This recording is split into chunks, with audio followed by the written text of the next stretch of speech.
Parks. I'm the Bishop of the Diocese of St. Petersburg, and it is our great pleasure to welcome you here this evening to Monsignor Higgins Hall at St. Lawrence Parish for this dinner and dialogue, a workshop on Catholic-Jewish relations.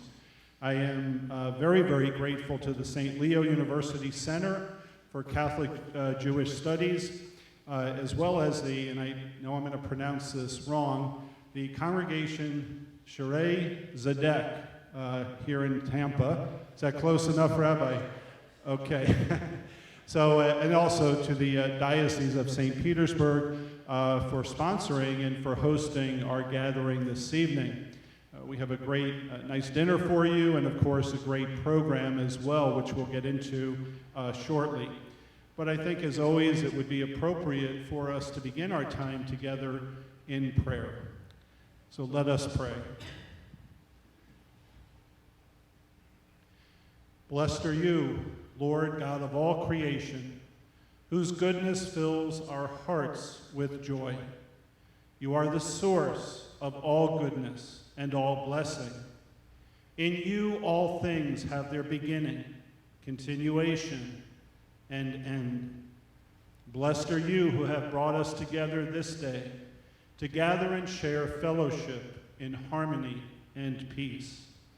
May all that we do begin with your inspiration and continue with your help, so that all our prayers and works may begin in you and by you be brought to fulfillment.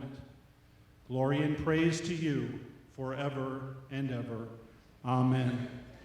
So I understand that somebody will be coming around to our tables to invite us to go up to the buffet. So enjoy dinner, and we'll continue with the program shortly. Thank you.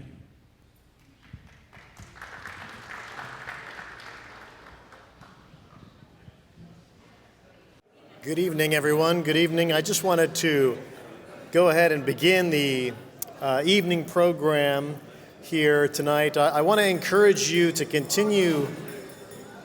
Thank you. I want to go ahead and begin the next segment of our program this evening. I want to encourage you to continue eating. Don't let me stop you from eating. Please continue to eat. There's a coffee bar and dessert bar over to the side, but we should go ahead and begin the next segment of our program. My name is Dr. Matthew Tapey, and I am an assistant professor of theology.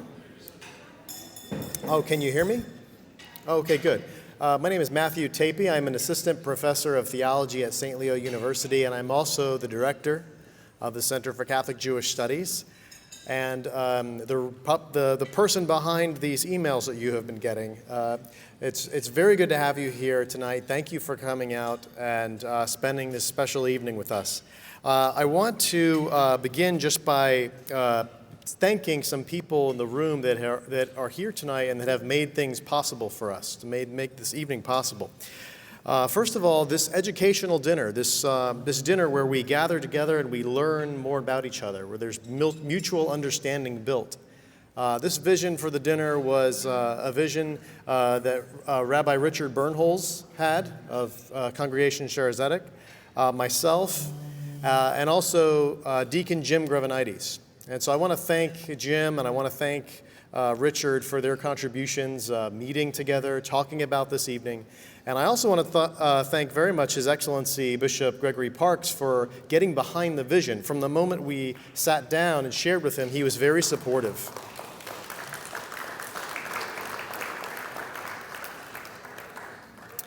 Our co-sponsors this evening are Congregation Sherei Zedek and the Catholic Diocese of St. Petersburg, and so we're very grateful to both of our sponsors there.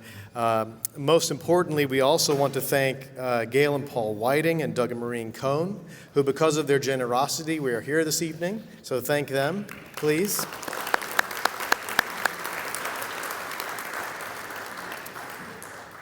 They have given generously in honor of the late Mort Siegler, who was a strong advocate for Catholic-Jewish relations for years. I also want to thank several other people that are here tonight. I want to recognize the Mayor of Dade City, Camille Hernandez.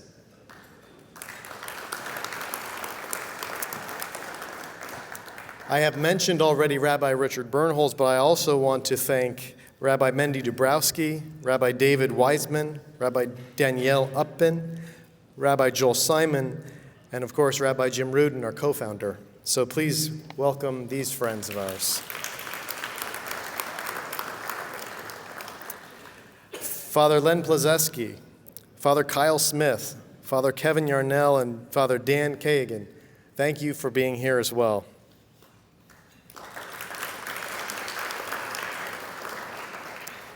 I should also mention that we have former directors of the Center for Catholic Jewish Studies here this evening, in Michael Tasik, in Michael Novak, and in Linda Taggart. So if you'd please recognize them as well.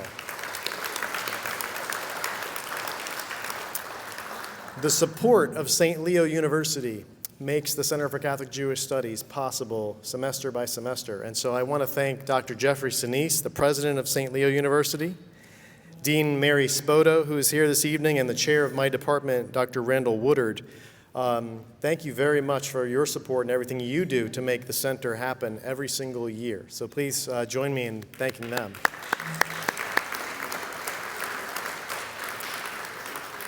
Part of my intention in thanking all of these people is to highlight the fact that there are many folks in the room tonight that care a lot about the Center for Catholic Jewish Studies and that have done so much to make it what it is today. And so thank you for your support and thank you for believing in the relationship between these two ancient communities and their task of building mutual understanding. A little bit about the Center for Catholic Jewish Studies. I really think of the center as focusing on three different areas. First is the scholarly community. The Center for Catholic Jewish Studies makes contributions to the scholarly community quite regularly and attending conferences, making presentations and publications. We also make contributions in the classroom, and so students are reached each semester at St. Leo University through our graduate course in History and Theology of Catholic Jewish Relations, and also through our World Religions and Dialogue class. These are classes that are taught through the Department of Philosophy, Theology, and Religion.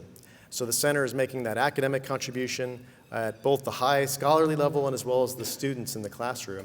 And then finally, we also make, I would like to think, contributions to the community by reaching out to friends in the community, religious leaders, and building relationships right here. We are the only center in the Southeast United States devoted to Catholic Jewish relations. And so it means a lot that you would come out tonight and be with us. I want to go ahead and cut to the chase now and introduce our very special guest scholarly speaker who will facilitate some dialogue at our tables now. My good friend, Dr. Philip Cunningham, is here with us tonight. Dr. Cunningham is professor of theology, specializing in Christian-Jewish relations, and he's director of the Institute for Jewish Catholic Relations at St. Joseph's University in Philadelphia. He has served as president of the International Council of Christians and Jews. He has served on the advisory committee on Catholic-Jewish relations for the United States Conference of Catholic Bishops. And he serves as secretary-treasurer and webmaster of the internet resource Dialogica, which is sponsored by the Council of Centers of Jewish Christian Relations. Dr. Cunningham is interested in biblical studies, in religious education, and in theologies of Christian-Jewish relations. He's the author of numerous peer-reviewed articles and books, one of which we use at the in the graduate course, History and Theology of Catholic Jewish Relations at St. Leo. And so we have Phil's work being engaged by our students at St. Leo in a number of ways. He's a member of the Christian Scholars Group on Christian-Jewish Relations, and he contributed to the 2002 statement, A Sacred Obligation, Rethinking Christian Faith in Relation to Judaism and the Jewish People. Would you please join me in giving a warm welcome to Dr. Philip Cunningham.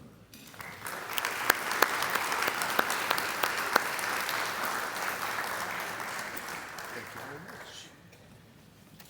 Give me a moment while I switch files here.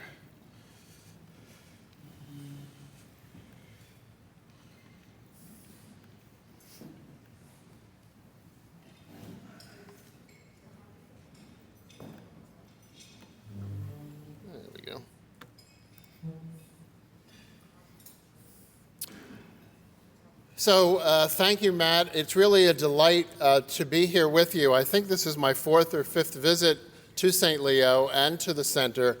And let me just underscore something in case I forget in the rush of the remarks in the workshop. Bishop mentioned that there was going to be a workshop, so we are going to work momentarily. But I want to stress, as someone connected with many centers and institutes of this sort, that it's really the Catholic community that has taken the lead in re-understanding who we are as Christians because of the new relationship with the Jewish people that has developed after the Second World War. I'll say more about that in a minute. But of the 35 regular member organizations in the Council of Centers on Jewish-Christian Relations that Matt mentioned, I would say 30 of them are at Catholic universities. And so the presence of the Center for Catholic Jewish Studies at St. Leo is a very important member of that organization, as well as, of course, being important geographically in terms of being our sort of outpost in the southeast United States. It's really wonderful to work with Matt. Now, I want to offer a few words to set the stage and to frame a conversation that I'd invite you to have at your tables. So permit me for a few moments just to quickly review some progress or some developments that have taken place in the last 50-odd years or so that many people, of course, in this room are quite familiar with. In the immediate decades after the Shoah, after the Holocaust, it was not at all clear that it would be possible for Jews and Christians to speak to one another, not only after the genocide that the Nazis perpetrated, but also after a long history of Christian denigration of Jews and Judaism. So one question, not to quote Joan Rivers here on the slide, but can we talk, was a real, urgent, pressing question. And those of us that were alive at that time will remember that atmosphere, that setting. But I want to in particular quote Rabbi Joseph Soloveitchik, a leading Orthodox Jewish figure at the time, who wrote the following: "We Jews have certainly not been authorized by our history to trade favors with Christians pertaining to fundamental matters of faith and to reconcile some differences." This is a fairly representative sentiment in the Jewish community at the time, that engaging in dialogue with Christians would actually be a pretext for conversionary efforts on the part of Christians and might result in a threat to Jewish identity. This was a very widespread concern in the 1950s and 1960s. There was also some concern about this in the Catholic community, where the worry would be phrased more in terms of a watering down of the faith by too close an encounter with Jews. And both sides, because they had never done this before, never had open dialogue, were fearful of the boundaries between the two of them becoming semi-permeable at least, and what would be the risks of that. Now, I want to very hastily, standing on one foot, as Hillel would say, I would like to sketch out the sort of received tradition about the other in the Jewish and the Christian communities. And I'm doing this a terrible injustice because I'm summarizing 1,700 years in approximately 1,700 seconds, so bear with this sort of bird's eye overview. First, I'd like to talk about the Jewish legacy of how the Christian other was understood. Now, Judaism has a tradition that goes back to rabbinic times of understanding that it was possible for non-Jews, Gentiles, to be in a proper relationship with the God of Israel, to be righteous in God's eyes. And the rabbis developed a system called the Noahide laws, going back to the biblical text of Noah and the flood and the covenant that God makes with Noah after his family has disembarked from the ark. And if the Gentiles in question observe these 7 commands, they would be judged righteous in the age to come. And although there won't be a quiz on this afterwards, let me tell you what the 7 commands were. Gentiles should not engage in idolatry. They should not be cursing in the name of God. There should not be murder. There should not be sexual immorality. It's sort of like the 10 Commandments in many respects. No theft. No eating the flesh of a living animal, which has always puzzled people for a while. And that their societies have some sort of established legal system. So if the nations of the world, if the non-Jews were complying with these sort of fundamental rubrics, they could be okay in the eyes of the God of Israel in this tradition. Now, in the Middle Ages, in medieval times, as you can see here, there was serious engagement with Christianity in particular as a Gentile religion, if I put it that way. And the particular question that consumed Jewish thinkers about this was whether Christianity was idolatrous. And the grounds for thinking of Christianity as idolatrous would be the graven images that are widespread in Western Christian art. Speaking about God as a trinity sounds like it at least is suspicious in terms of the purity of its monotheism. And speaking about God incarnate in a human being was also problematic. So these were questions that bothered Jewish thinkers about whether Christianity, qua Christianity, would fulfill the Noahide commandments. Maimonides, of course, the greatest and most influential medieval thinker, is known to have said the quote that you see before you, "This Christian nation who advocate the messianic claim about Jesus, in all of their various sects, all of them are idolaters." Now, not all Jewish commentators felt this way, which is sort of part of the Jewish tradition. There were other points of view on the topic. And there was a gradual softening of this rather strict or absolute position that Maimonides expressed in one of his writings. I have another quote from him coming up. But to give you an alternative example, and you can see I'm jumping across the centuries here. Maimonides is in the Middle Ages, and now I'm in the 19th century, so temporal whiplash may be affecting you, but hold on to your seats. Although, in other respects, their views, Christians' views and ways of life may differ from those of Judaism, the peoples in whose midst the Jews are now living have accepted the Jewish Bible of the Old Testament as a book of divine revelation. They profess their belief in the God of heaven and earth, as proclaimed in the Bible, and they acknowledge the sovereignty of divine providence in both this life and the next. Their acceptance of the practical duties incumbent upon all people by the will of God distinguishes these nations from the heathen and idolatrous nations of the Talmudic era, when the rabbis were writing about the Noahide laws. Even in the case of the latter, the Talmud commanded us to practice justice and mercy in our dealings with them, albeit with some limitations. But the peoples in whose midst we live today are regarded by the Talmud as the complete equal of the Jews, and therefore are entitled to our active charity and compassion in every respect. So you can see there's differences of opinion. There are various streams in competition with one another. Moving into modernity, into the modern period, the view that Hirsch is also very influential expresses had great influence, held their own. Let me leave it at that. There's a lot more that could be said.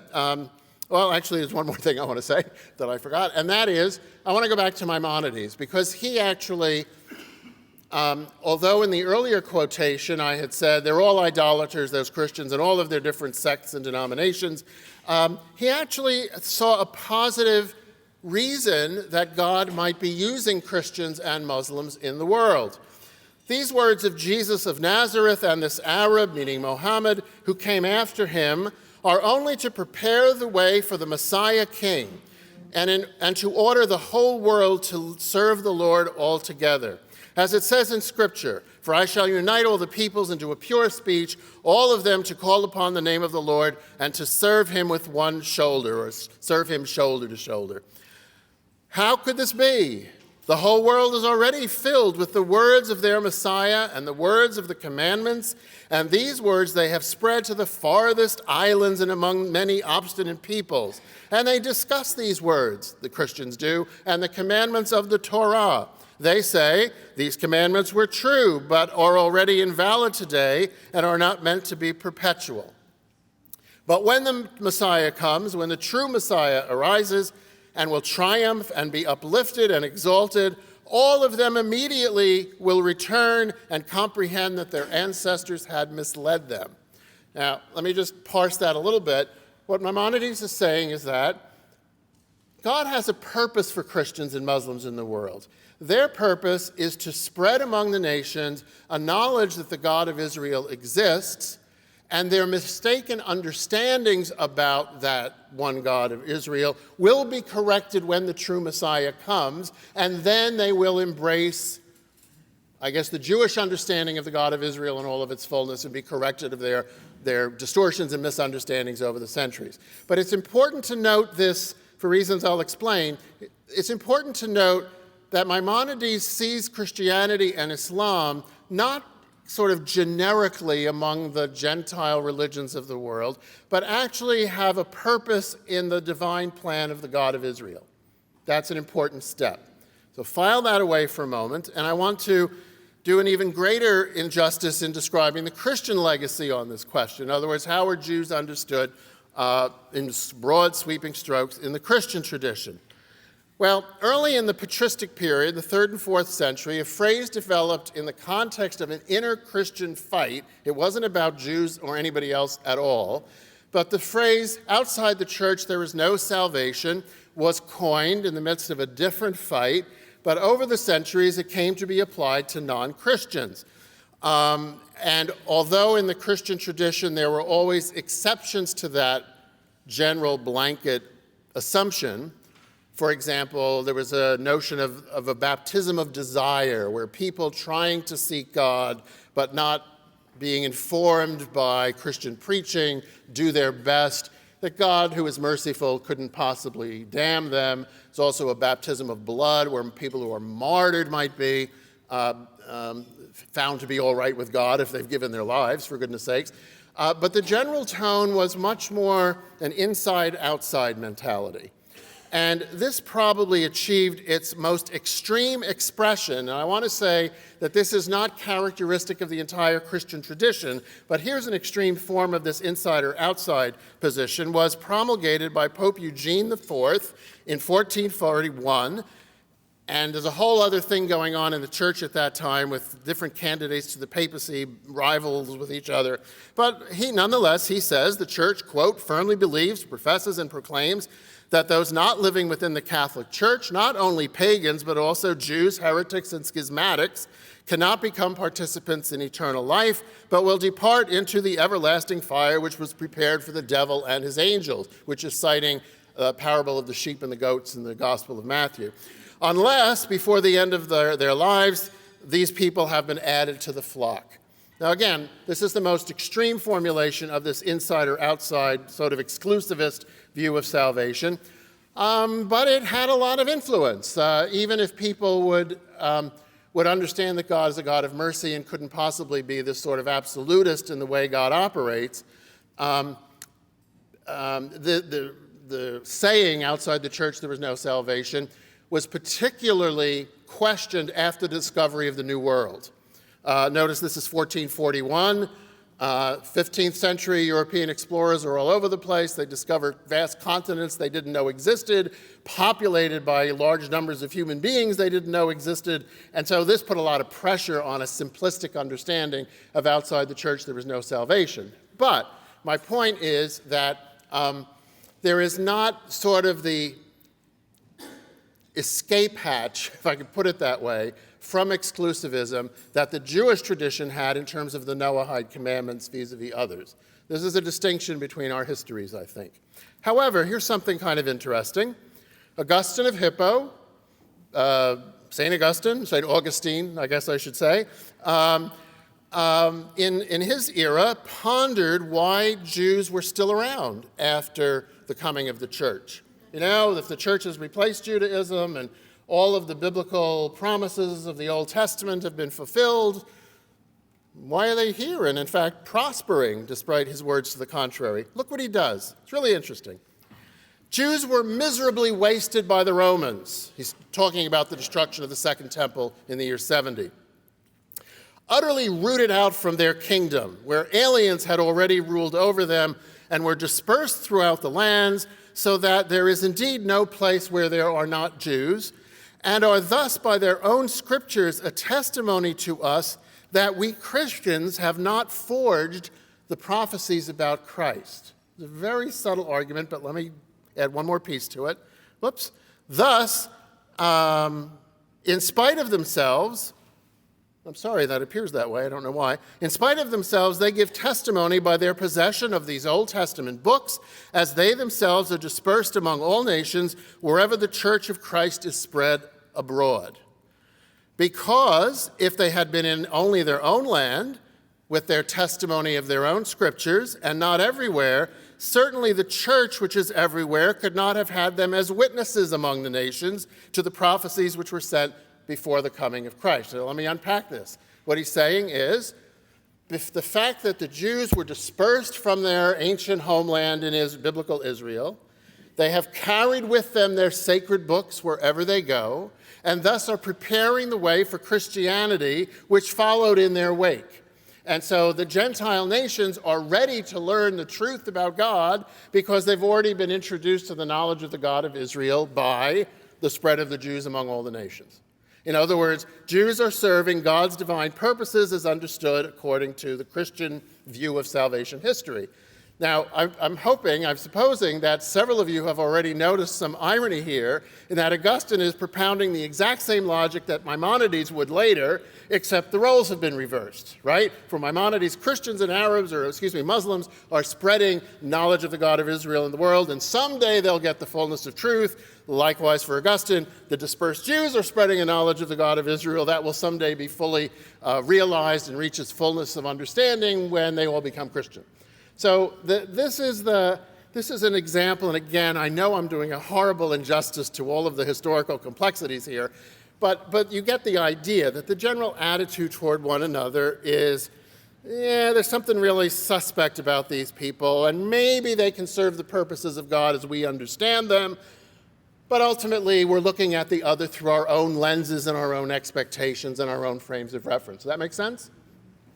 So, that's not the way things are today. As you all know, in the Catholic community, when Nostra Aetate in our time was promulgated in October of 1965, among the sentences in Nostra Aetate chapter 4 is this sacred synod, council, wants to foster and recommend that mutual understanding and respect, which is the fruit, above all, of biblical and theological studies as well as of fraternal dialogues.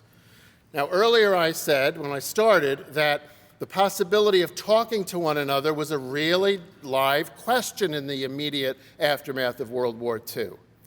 Well, we're all sitting here tonight because 50 some odd years after Nostra Aetate, we actually have learned how to talk with one another to a considerable degree. It doesn't mean all of our differences are resolved or anything like that, but there has been a new relationship, unprecedented in history, has definitely occurred, has definitely arisen after the Second World War, and for Catholics after the Holocaust, after the Second Vatican Council. I think that we're moving, as I said this afternoon, some of you were present at St. Leo's, where I said I think we are moving, particularly in the United States perhaps, into a new era that we could call an era of mutuality, that we're coming to respect the differences that we have as related religious traditions, and that this new respect, this new insight into the other, gives us greater understanding of God by learning from the experiences of God in the other tradition. Let me visually illustrate what I mean by this, and then I want us to turn to two sample texts that you'll find on your tables. This is a statue at the main entrance of Notre Dame de Paris on either side of a portal. They're not next to each other like they are in this picture, of synagoga and ecclesia, synagogue and church. The Greek words are feminine, and therefore the image of female figures to represent them was the custom. These images are on dozens and dozens and dozens of European cathedrals. They are also found in printed texts and illuminated manuscripts, books of Bible history, things of that sort. So as you can see, and if we had more time, we could discuss what we all see here. Permit me just to summarize it, because I want to have time for dialogue. On the left, you see church. She is crowned. She is majestic. She is holding a staff of authority, which is surmounted by a cross. She is holding the chalice of the Eucharist in the crook of her arm. She is thoroughly in command. However, in contrast, you have synagogue, who is hunched over. If you look closely, you can see that in her right hand, the tablets of the law are upside down, about to slip from her grasp. You can see that her crown has fallen and it's lying at her feet on the outer side of the frame there. You can see that her staff is broken. She no longer has authority. She no longer is in covenant with God because her crown, symbolic of that, has fallen. And most dramatically in all of these depictions, there's some variations, of course, she's blindfolded. Her eyes are always covered because she is blind to the truth of the Christian gospel, and that is why she is defeated. Here, her eyes are covered by a serpent, which this is very distinctive of Notre Dame's depiction. If you look really closely, and you've had your eyeglass prescriptions renewed recently, you will see that the serpent's head is on the top of hers and the little fangs can be detected, probably a reference to the serpent in the Garden of Eden, and connections being made there. My point is, it's obvious that this is an understanding of Jewish-Christian relations, or the relationship between Jews and Christians, where Christianity is victorious and Judaism is defeated. And it's everywhere in Europe. So a couple of years ago, and let me also hasten to underscore that this kind of depiction, although it was predominant for hundreds and hundreds of years, is not the teaching of the Catholic Church today. So a question that we asked ourselves at St. Joseph's in 2014, a year before the anniversary of Nostra Aetate, was how do we depict the relationship as the church teaches it today, which is certainly not of a Judaism defeated, no longer in covenant with the Torah scroll falling from her hands or the tablets of the law. And so we commissioned an original sculpture that we called Synagoga and Ecclesia in Our Time, a pun on Nostra Aetate, the Latin title of that document. And you can see here, I'll show you something more close up a little bit later, but here both figures are crowned. They are both in covenant with God. They are both of equal dignity. They're almost identically dressed. But more than that, our Jewish friends in the room will be familiar with Chavruta study, the study of Talmud and Torah in pairs. And the pairs of students or of scholars debate with one another about the meanings of the text. Well, this statue depicts what you could call an interreligious Chavruta. Jew and Christian, synagogue and church, sharing one another's sacred texts. You'll see the Torah scroll, this way, is being held by synagoga, and the Christian Bible is being held open by ecclesia, by church. And they're looking, if you could see this in person, you would see that they are studying each other's texts. That's a vision of mutuality for the future that totally reinterprets the medieval motif of the victorious church and the defeated synagogue. Now, we were very fortunate that we came upon this concept because it really expressed what we mean by mutuality. And I'd like, because I'm a theologian, I want to give you a theological definition of what I mean when I say the relationship is moving into an era of mutuality. Mutuality, in theological terms, I would suggest, is a deepening love for the distinct way of walking with God of the Jewish or Christian other, who's no longer an outsider but has become a friend. And built into that definition is a recognition that the other is indeed walking with God. in their tradition, and in their liturgical practices, and in their ethical grapplings with issues of the day. And we can learn from one another. That's what I mean by mutuality. Now, we dedicated this sculpture a couple of days before Pope Francis came to Philadelphia, and he visited the sculpture that the keynote address was at its dedication was delivered by his close friend, Rabbi Abraham Skorka, whom you honored last year with the Eternal Light Award. And in a way, their friendship is of 20 plus years is also an illustration of what I mean by mutuality, right? And when they embraced each other at the sculpture after Pope Francis blessed it, and I like to think that he was blessing this vision of mutuality that the sculpture expresses, Rabbi Skorka said to his friend, pointing to the sculpture, "They are you and I, Pope and Rabbi, learning from each other." Right? That's what I mean by mutuality. And what I am suggesting is where a good number of Jews and Catholics, particularly in the United States, are now sort of able to achieve this relationship. And just one other element, and then I want to turn to the text on your table. Part of, I think, the experience of Jews and Catholics, and other Christians too, but I'm focusing on the Jewish-Catholic relationship tonight, is the experience of discerning the presence of the Holy One in the other person and in the other tradition. You get a glimpse of holiness in the other, in their practices, in their ideas, in their concepts. And when you've had that experience, you know holiness when you see it. I won't go into Supreme Court definitions of what constitutes different things, but holiness, you know it. And once you've seen that or encountered it in a related other religious tradition, you no longer can think about them the same way, and you can't think about yourself the same way anymore either. So that's built into this understanding of mutuality. With me? Okay. Now, I have prepared some illustrations of this in recent texts. So in 2015, just before the 50th anniversary of Nostra Aetate, an international group of rabbis issued a text of Orthodox rabbis, and I want to underscore that because Orthodox Judaism has been the most reticent to enter into dialogue with Christians for perfectly understandable. Remember Joseph Soloveitchik, leading Orthodox rabbi, quote that I started out with. We're not going to start trading favors with these people and lose our identity, our history, be betraying our history if we did that. So they've been very slow, but yet you have this group of Orthodox rabbis from the United States, Europe, and Israel issuing a statement called "To do the will of our Father in heaven toward a partnership between Jews and Christians." The very title is remarkable.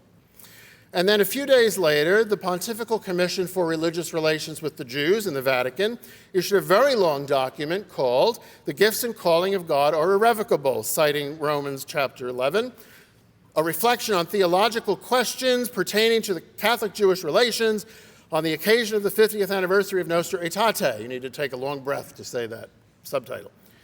And more recently, another Orthodox Jewish document, so a second kind of unprecedented text, this time from the organized institutional bodies of Orthodox Judaism in the United States, the Conference of Orthodox Rabbis in Europe, and the Israeli Rabbinate issue a statement called "Between Jerusalem and Rome, Reflections on 50 Years of Nostra Aetate."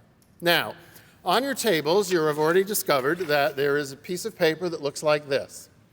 We've got to watch our time here.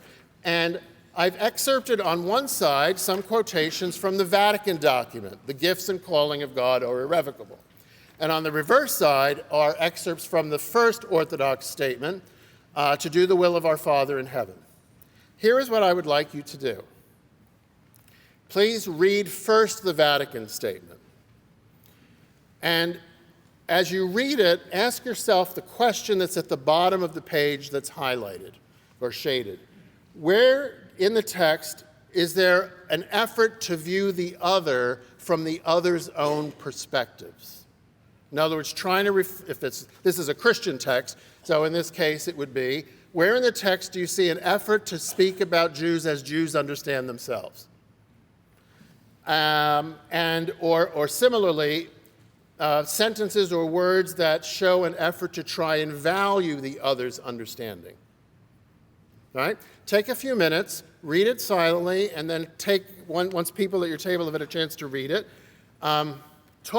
share your thoughts with one another, and then I'd like all of us to share in a group quickly what may have come up at our table, and then we'll look at the Orthodox document, okay? Okay, just in the interest of time, I wish we could really have a what do I want to say, substantial dialogue session, but I also want to get to the Orthodox statement. So could somebody just give me some thoughts, things that struck them about this text? It's altogether, it's like a 50-page document, so realize that you're getting a very partial exposure, but thoughts or comments, please? Particularly about efforts to try and, in this Christian Catholic text, to reflect Jewish perspectives. Anything along those lines that caught your eye? I think that the way Jews see themselves is in their relationship to the Torah.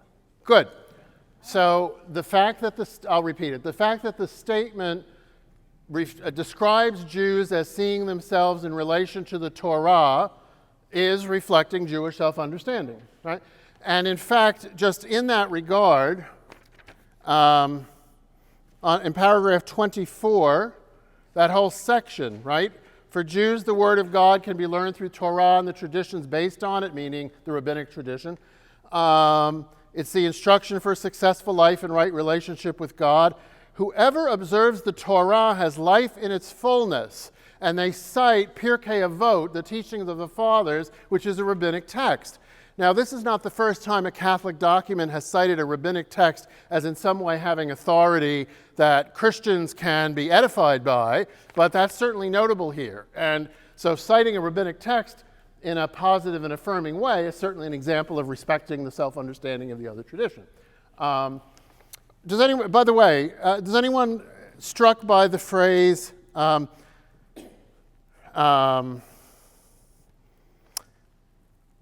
whoever observes the Torah has life in its fullness? That's it. Yeah, but in the Catholic world, does those words ring a bell? John 10:10, Jesus said, I came that they might have life. Life in its fullness, life to the full. Now, I don't know if that's deliberate or not, but isn't it interesting that the same kind of phraseology and concepts are used to articulate what being in relationship with God provides? Kind of interesting. Any other observations?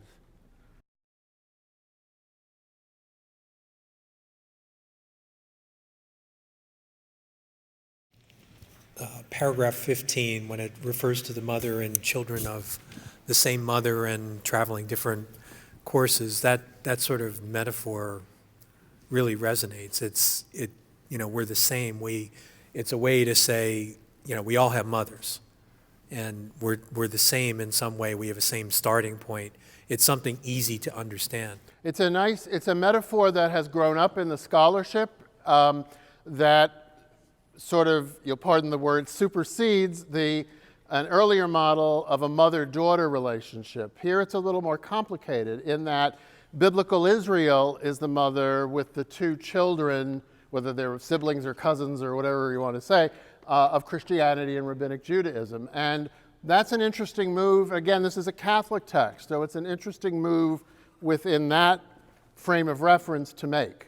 Thanks for that. Yeah, please, Rabbi. Well, and I think especially if I remember correctly, since both religions historically had claimed Jacob with the other being Esau, where the sibling was a negative comparison and now it's a positive one. Yes, thank you. That's absolutely true. When John Paul II talked about Jews as our elder brothers, the phrase probably everyone is familiar with from his papacy, there were some who said, well, in the Bible, the older brother doesn't usually fare too well, and is this really a compliment? Here, I think you're right. The formulation here sort of sidesteps that or sees it in a more positive vein. Let me just note one other thing. This is a very rich text. We could be here for hours, which we won't be, but talking about this. But I want to point to the paragraph 40 there, that in concrete terms this means the church isn't interested in organizing missions to convert Jews. And that is the case in the Catholic community. That just doesn't happen anymore. But I also want to point out something in paragraph 36, which the rabbi mentioned at this table I overheard as I was walking by. For the Christian confession, there can only be one path to salvation. That's a question that I think theologians would have various ideas about. But it doesn't in any way follow from that Jews are excluded from God's salvation. The last sentence there, that the Jews are participants in God's salvation is theologically unquestionable. Well, that's quite a statement. Participants in God's salvation is sort of an interesting way of putting it. They don't just say Jews are saved. They're participating in God's salvation. I mean, there's room for multiple interpretations. But then it goes on to say how this is possible, however you understand their formulation, without confessing Christ explicitly is and remains an unfathomable divine mystery. So you've got an effort to be inclusive of Jews, but yet our tradition has this legacy of being more exclusivistic in this regard, and we ain't quite sure yet how to put these two things together. It's an unfathomable mystery, which mystery is an important theological category, right? We're talking about God, and God cannot ultimately be compassed by human minds. But it's also kind of unsatisfying, right? There has to be a better, can we do better than that? And I think, just to mention this, in paragraph 24, I think there they've begun to answer their own question, whether they realize it or not. But when you talk about the Word of God, the Logos of God, God's self-disclosure, being encountered in the Torah in the Jewish community and personified in the life of Jesus, crucified and raised to divine glory, I think they're starting to bridge this unfathomable mystery. Both communities are encountering the Word of God in their lives, in their histories, in their practices. Okay, take a look at the other side of the page, please. And then you can't have both things at once. So it must be answered in some mystery we don't understand. Oh, that's what they're saying. Yeah. In the Talmud, there are some times where they can't come to a conclusion, and they use the word teku. Yeah. And which means we're not going to know the answer until the Mashiach comes. Exactly. The Messiah comes. And that's kind of the route they're taking here. But I don't know if I want to wait that long for the answer. I mean, but yeah, that's quite right. Thank you. Take a look at the Orthodox statement, please. To do the will of our Father in heaven. And again, have in mind, just observe in this case, because time is passing, what really strikes you about this text? Let's leave it at that. Certainly there were words of reconciliation there and in that sentiment, and too often in our history as Christians we've not considered that. I certainly agree with that. It's very difficult to put ourselves into the mind of somebody 2,000 years ago, let alone Jesus, But the thing I would want to modify in the way you formulated that would be, Jesus understood himself as a Jew and never anything else. And so when he says, Father, forgive them, he's praying to the God of Israel and seeing his life and his death in continuity with Jewish expectations about the end of days, which he thought were there. But yeah, sure, in general, I would agree. But I'd want to nuance a little bit in terms of late Second Temple Jewish self-understanding, which Jesus himself... Oh, certainly not. Absolutely. Correct. Absolutely. Jesus never rejected Judaism. He didn't come to condemn Judaism or anything like that. Absolutely, 1,000%. Yeah. So I know you haven't had adequate time, but what strikes you about this? Please, sir. I was going to say, before I came to the last part of the sentence, to me it looked like a negotiation. Yeah, maybe Soloveitchik would not be, are we trading theological favors here? Yeah. But you feel differently after you read the last phrase? Exactly. Because? The last phrase with, it had a moral, the moral compass was there, not so much the initial portion of the sentence was more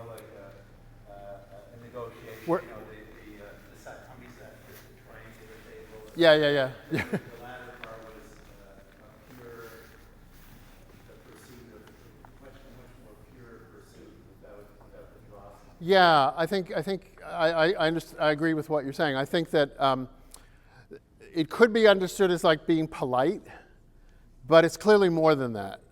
There's a recognition of a real change going on that demands a response. Yeah, I think that's right. Other things that struck you?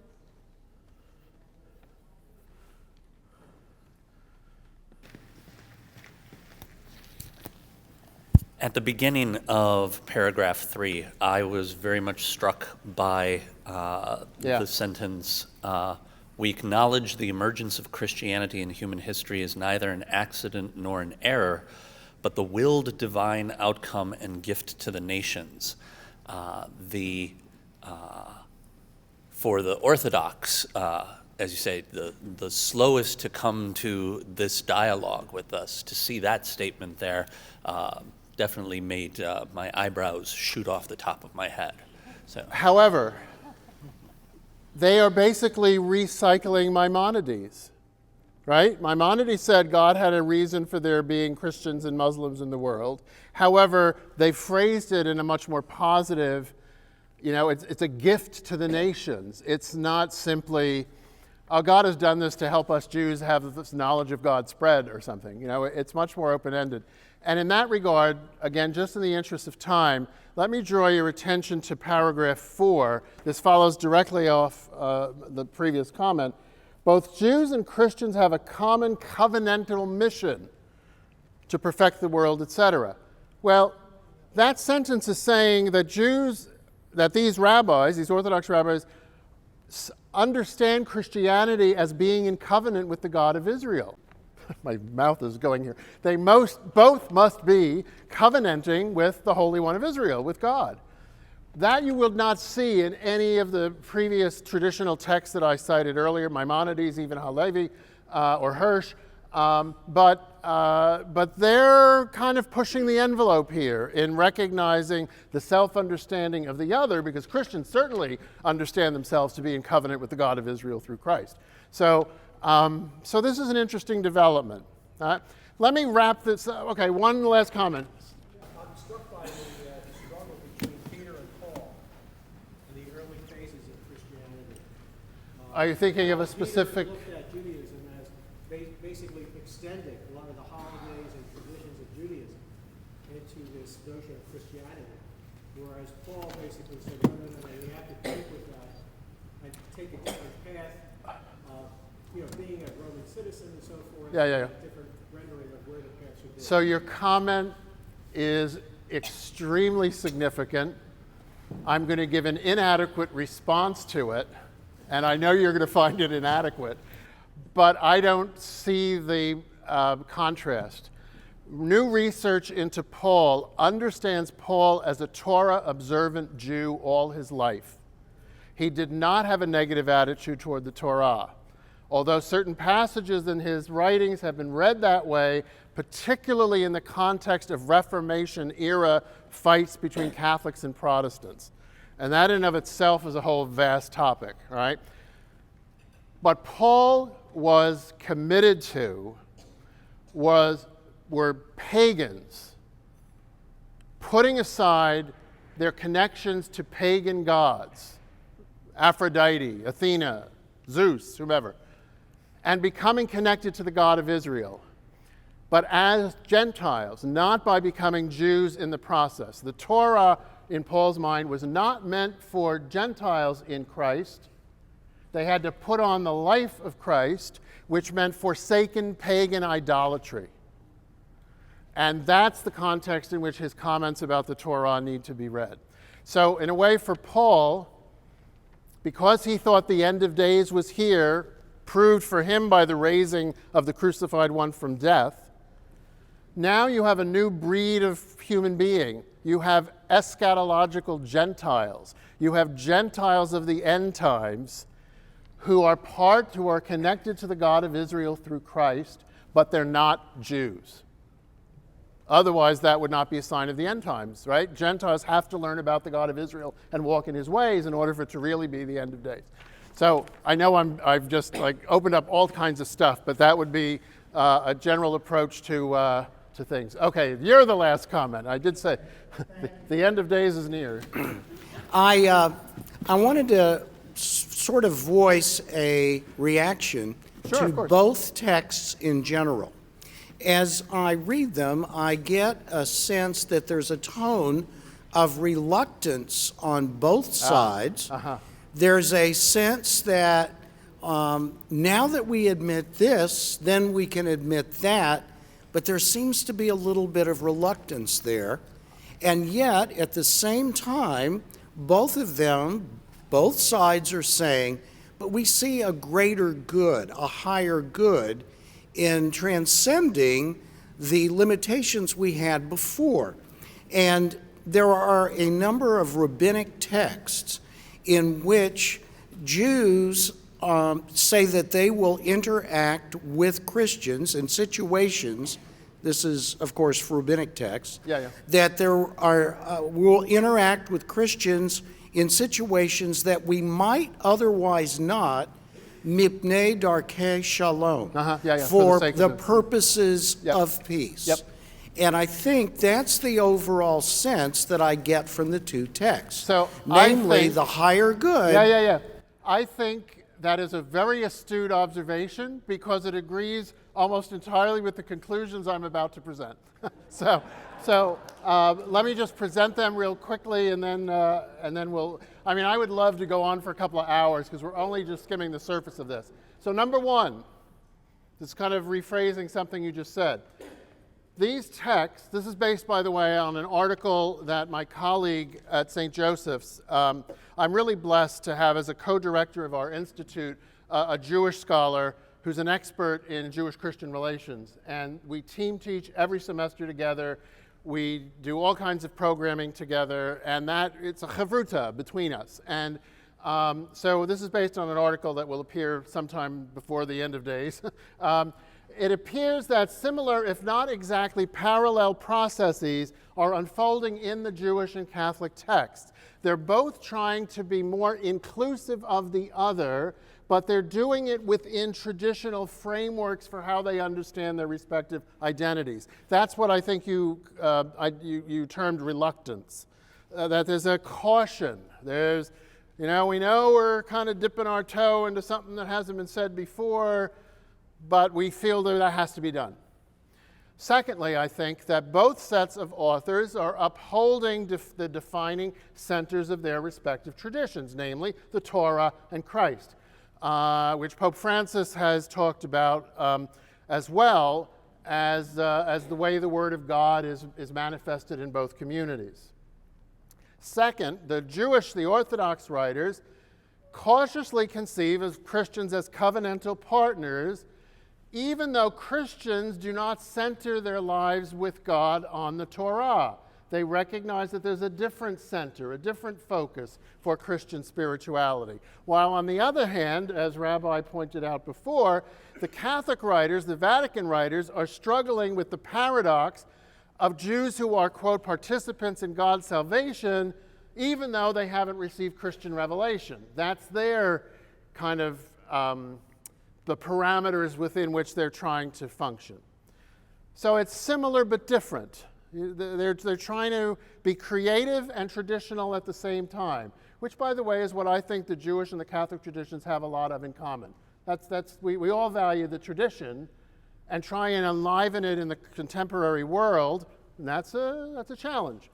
And thirdly, lastly, however, both the Jewish and the Catholic text here begin to reconceptualize traditional views about the other. I think To Do the Will does this a little bit more hesitantly, but in both cases, the fact that and let me conclude with this, the fact that we are feeling the need, because we are entering an era of mutuality, to have ourselves be affected by our deeper understanding of the other is horribly exciting. We are having conversations that have never occurred in history between Jews and Christians. Never. And the text that we've looked at tonight could not have been written until the recent years. Therefore, I conclude that we have an obligation, we Jews and Catholics who are living in an era that's blessed with the possibility of these conversations, we have an obligation to our ancestors to have those conversations. That's the gift that we have been given in the post-World War II, post-Nostra Aetate world. And I think these texts, among lots of others that I could adduce, demonstrate that we're moving into this era of mutuality. Thank you very much for your attention.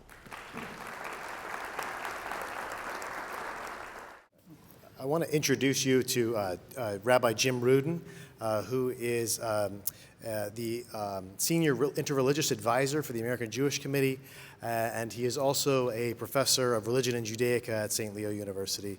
Please give him a warm welcome.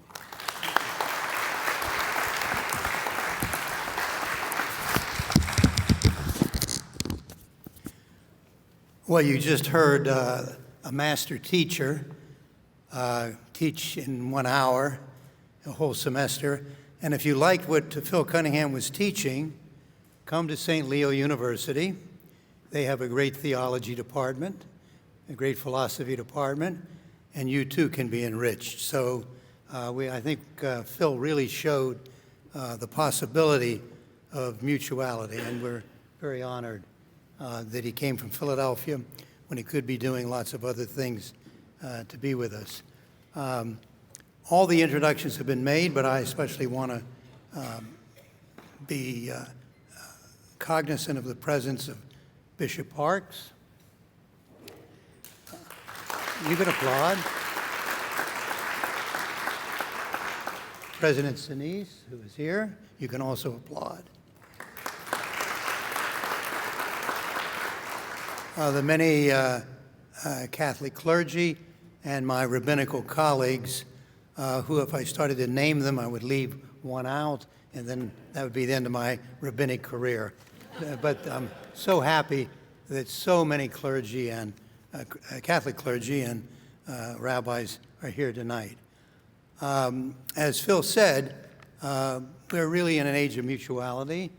The spiritual children of Jerusalem are here tonight, and the spiritual children of Rome are here tonight, the holy city and the eternal city. You have read his biography, and now you know why Philip Cunningham has such a great reputation and a great teaching skill. I want to go back to 1998. That was last century.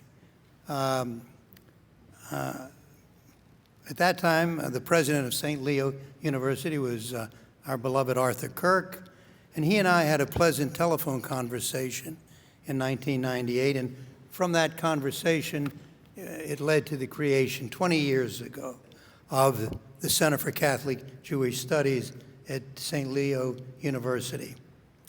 I suggest the possibility that such a center would be unique because Florida, then in 1998, and now even more so 20 years later, is experiencing great explosive population growth. Many of that population explosion are Roman Catholics and Jews. And as you heard, this center, which is now 20 years old, is the only one south of Baltimore, Maryland. It's the only one in this part of the United States. And thanks to the vision of not only President Kirk, but many of you in this audience tonight, we created our Center for Catholic Jewish Studies. It was a child born in a difficult time, and like many children, and I can name many of the people here tonight, but I would omit somebody and they'd be hurt and upset. So know only that I know who you are, and I know all the work that you have done to make our baby into a 20-year-old adult now, secure and permanent. The first winner of the Eternal Light Award was Professor Jan Karski, and I want to say a word about him. He was a Polish-born Catholic professor who escaped from Nazi-occupied Poland, came to the United States in 1943, and met with President Franklin Roosevelt and Secretary of State Cordell Hull and many others, and he was the first messenger talking about what was happening at Auschwitz. He was the first messenger from Nazi-occupied Europe to come to the United States to corridors of power and explain what was happening to the Jews of Europe. Tragically, our first Eternal Light Award winner, Jan Karski, was not believed in Washington. His credentials were not strong enough. Either they didn't want to believe it or they didn't believe it. And Karski, to the day he died, was always, and he taught at Georgetown University later, always felt very guilty that he was not able to convince the leaders of the American government in 1943 about the catastrophe that was taking place. So we were honored at St. Leo, at the Center for Catholic Jewish Relations, to make our first Eternal Light Award to the great, late Professor Jan Karski. And tonight, we are going to give an award for the 14th time. I want to say just a word about our center because it deserves a little more than just a passing phrase. Tom Droughty, our former director and president of the center, is here with his wife Sandy. Gail and Paul Whiting are here, and so many others who worked so hard, and Paul Spear and many, many more, to turn this center into something special. Father Michael Cooper, one of our early directors, is here tonight. Now, many of us who are parents know that children grow slowly and sometimes with great difficulty into maturity. They suffer birth pangs, growing pains, setbacks and achievements, successes and failures. But from the political arena, let me use a phrase. No matter how difficult it was at the time, we persisted. We persisted. We never gave up.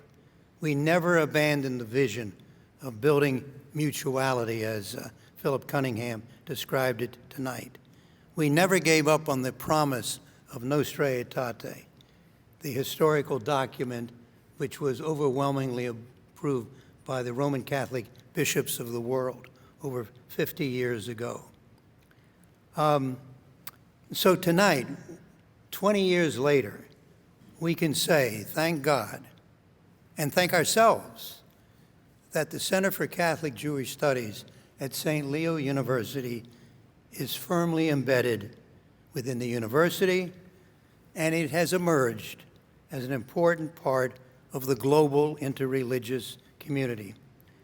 So it's altogether appropriate that we say a collective mazel tov, a collective congratulations for the success we have achieved. Now, each time I speak with our center's extraordinary director, Dr. Matthew Tapey, I always use an expression that I learned in my Virginia upbringing, a little Southern expression. Each night, when I put my head to my pillow, it's easier for me to fall asleep knowing that Matt is our director and giving leadership with his extraordinary academic, interpersonal, and administrative skills. He's truly a great talent, something and someone we all treasure. And now tonight, well, you can applaud.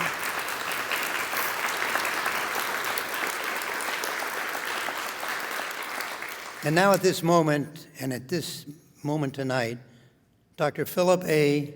Anthony Cunningham enters our center's Hall of Fame. You read his biography. It's before you. Matt described his biography, so I'm not going to go through it all except to tell you that he's a boy from Queens, graduated from Fordham and LaSalle universities, and earned his PhD at Boston College by doing an analysis of Catholic religion textbooks and how those textbooks treated Jews and Judaism. His most recent book is Seeking Shalom, The Journey to the Right Relationship Between Catholics and Jews. He's written so many articles. His amazing resume is lengthy and substantive.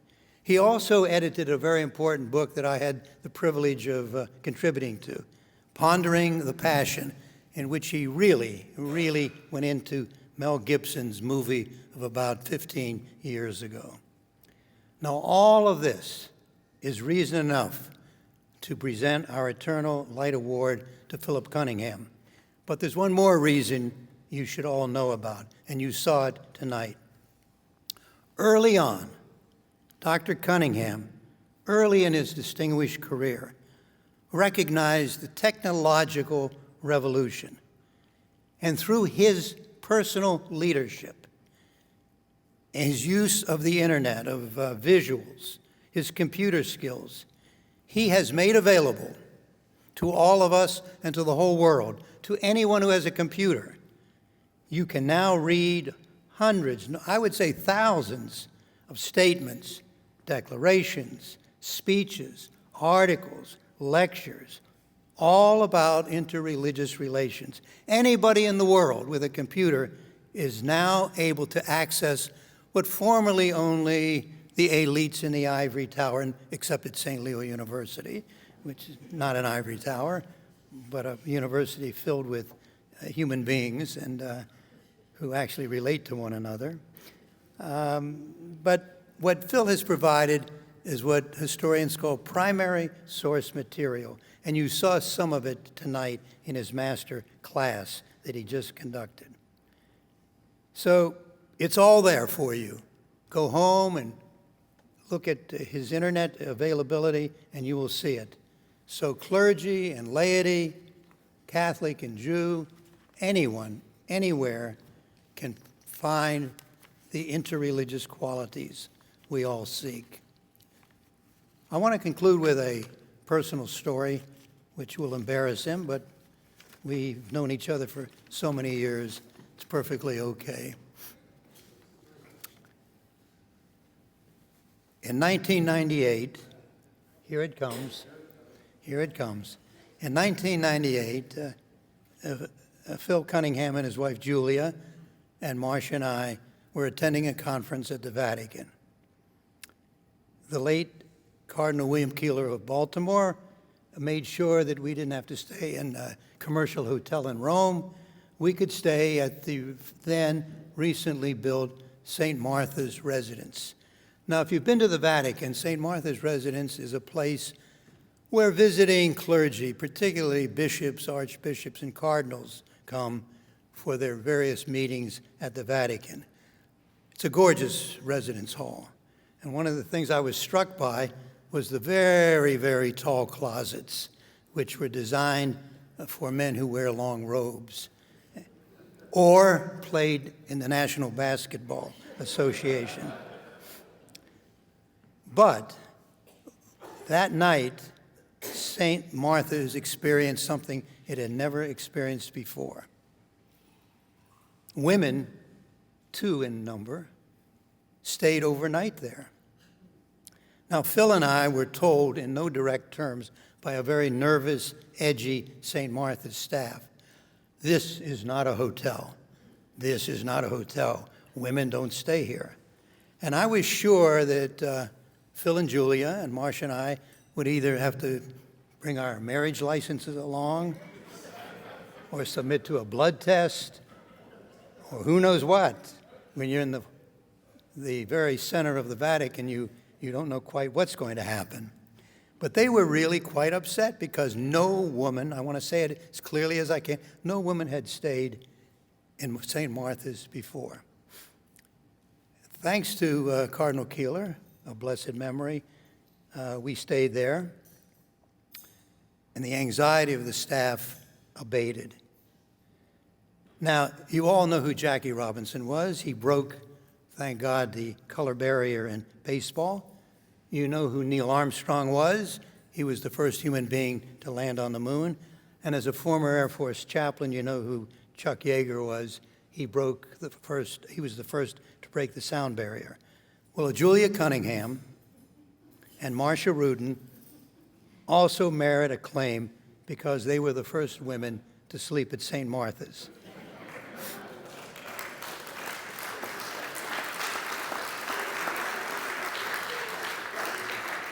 Alas, Julia is back in Philadelphia tonight, couldn't be with us, but the other half of the St. Martha's Pathbreakers, she's here tonight, so let me introduce Marcia Rudin.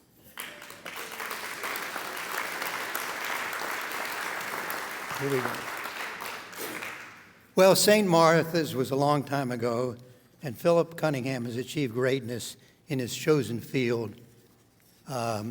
And it's with great honor for me and a delight to present the 14th Eternal Light Award from the Center for Catholic Jewish Studies at St. Leo University to a man I will now term doctor, professor, tech wizard, my beloved colleague and friend, an all-around good guy, and most important of all, a pioneering alumnus of St. Martha's, Philip A. Cunningham.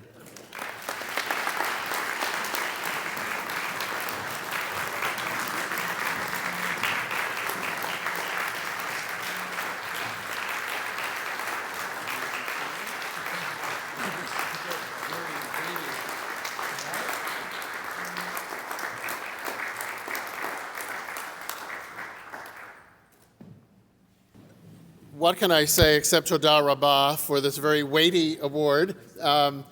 It's really a great honor to be numbered among the other 13 recipients of this reward.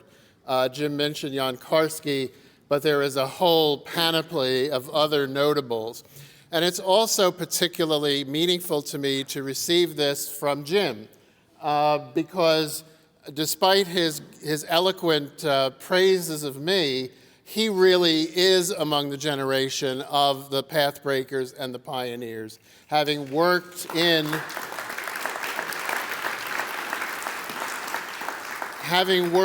Catholic Jewish relations since the time of the Second Vatican Council with the American Jewish Committee and representing and presenting the Jewish world to the Vatican and to the Catholic community at large with extreme distinction for all of those decades since. So thank you, Jim, for your kind words. It means a lot. It means everything. And just as a final note, it occurred to me when Jim was speaking about the Center for Catholic Jewish Studies at St. Leo, I want to underscore the possibilities for the future. Here in the United States is the only place in the world where, particularly in our cities, Jews and Catholics in large communities live side by side. The largest diaspora Jewish community lives in the United States. We are able to interrelate to one another in a more equal and level of parity than anywhere else in the world. And I think that is a gift for us that we can share with the Catholic and Jewish communities elsewhere in the world. And centers like the one here at St. Leo, the one at St. Joseph's, and other places around the United States, we have an opportunity to do the cutting-edge theological research that's brand new, and the opportunity to bring Jews and Catholics together in a way that really is impossible in other places in the world. So with that, I wish the center all great fortune in the future. May you go from strength to strength. Thank you very much.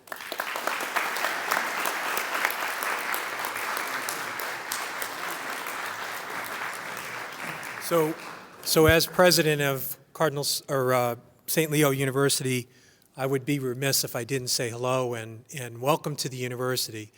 Universities are not physical buildings or our beautiful palm tree-lined campus up in St. Leo. Universities are places of learning, which was today. This is a place of learning. This is so connected to our ethos as a university, right? So let me talk about three things why I think it's connected. We believe in excellence. We saw an example of scholarship, of excellence in terms of dialogue, in terms of creating a situation where we can be in dialogue with one another. We celebrate that at the university. Our 14,000 students at our 35 locations celebrate that. So St. Leo University is a national player. We are the second largest Catholic institution in the United States. So this is important that we're playing this role with excellence and community. So one of our core values is community and is creating community, both at our locations and in the larger community. And the last one is we were founded by the Benedictine order. We're Catholic and Benedictine. We have that tradition. And one of the things that I like the most about the Benedictine tradition, that I'm reading their rules of behavior, and one of them that I like the most is about listening. Faculty might not like it, but I kind of like the listening. And we don't listen enough today. We don't listen to one another. We're ready to speak very quickly. And I think what I heard tonight, and I know what the students and others heard this afternoon, is just pause for a minute and think before you start talking and start getting to your point. Think about the balance. Think about both and. So that value of listening really is something that's lost on our society today, unfortunately. But let's every one of us go out there and say, hey, wait a minute, I'm gonna count to 5. Whatever heuristic you need to use to say, I'm gonna listen to the other, and then I'll think. And then I'll think about my response. So thank you so much for being here this evening and being at St. Leo University at this location tonight.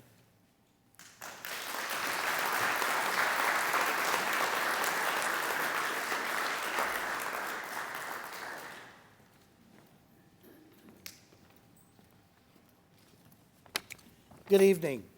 Before I offer the final prayer, I would like to just very quickly share with you a personal story that not only speaks about Jewish Catholic and Jewish Christian dialogue, but also explains how it's possible that I'm here today. My father was born in 1913 in Oberhausen, Germany. So if you do the math, you can tell that into his teens and his early 20s, he grew up under Hitler. He realized early on that Hitler was not good for the Jews. He fled, and he went first to Belgium and then to Paris. And in 1937, he decided Hitler was here to stay, and he had to get out of Europe. So he came back home to Oberhausen. His mother, my grandmother at the time, had breast cancer. And he knew he would escape, but he wasn't sure what would happen to my grandmother.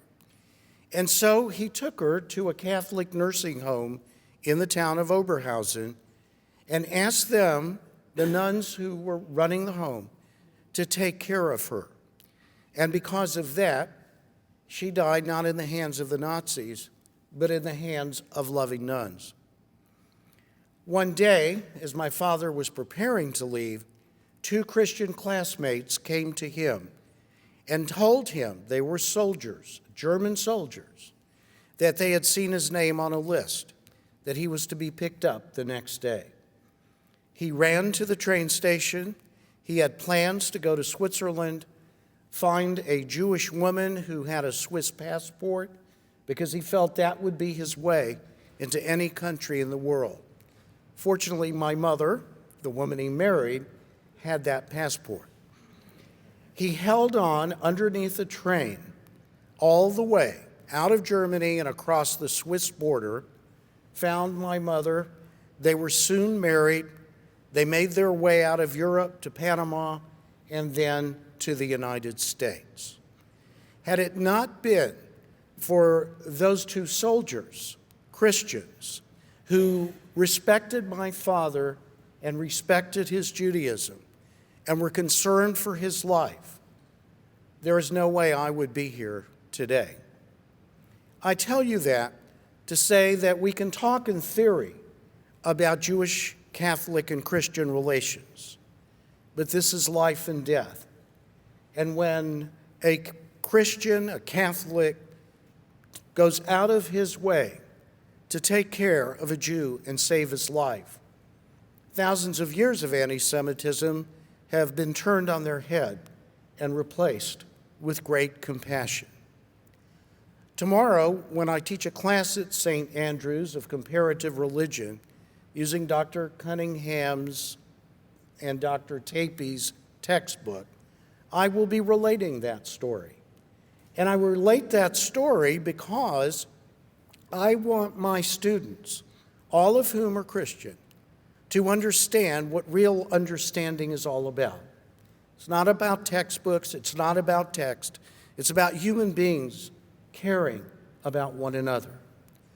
Just imagine if my ability or someone's ability to teach that before Hitler in Germany had been able to do that in classrooms there. Maybe there would have been a different outcome. But the fact that I can teach that tomorrow morning, to me says that hopefully I can make sure that it never happens again. But my teaching is something that is a gift. It's made possible by this center at St. Leo University, made possible by the donations and the help and all of the support, monetary and the emotional and spiritual support of the center that make it possible. And so tonight I would point to an envelope that are found on your tables. And while there's no compulsion to do it, I certainly would hope that you would find in your heart the wherewithal, if it is possible, to make a donation to the center so that after I'm gone, the teaching goes on, and hopefully human understanding will endure because you have helped. It is in that spirit that I now offer this prayer.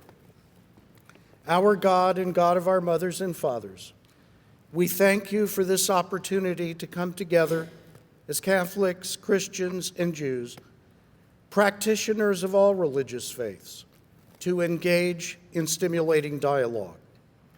Moments of understanding like these are precious in a world where all too often now rancor reigns, disagreements divide, hostility is the new civility, and hatred of the other has replaced conscious caring. We know, O God, that this is not the world you envisioned or the realm you wish to countenance. And history tells us, God, that our paths as Catholics and Jews have not always been as parallel or smooth as we would have liked. But you have now given us the ability and the will to make that path smoother and much more parallel. We are especially grateful for the men and women of the St. Leo University Center for Catholic Jewish Studies who work hard to create a more loving and peaceful world for Catholics and Jews and all humankind. They constantly aspire to help us cherish what we hold in common and to find meaningful enrichment in our differences. We know that there are many truths in the world, many paths to your glory, and that only when we respect the other person's truth as much as we respect our own can we build a world of love. Our Catholic-Jewish dialogue helps us keep that in mind. Be with all who give their time and talent to make the center possible, and be with our honoree, Dr. Cunningham, who deserves your gratitude for being a role model for the rest of us. We thank you, O God, for all of your blessings and ask that you give us the strength to bring justice wherever it is needed and to show compassion in your holy name. Amen.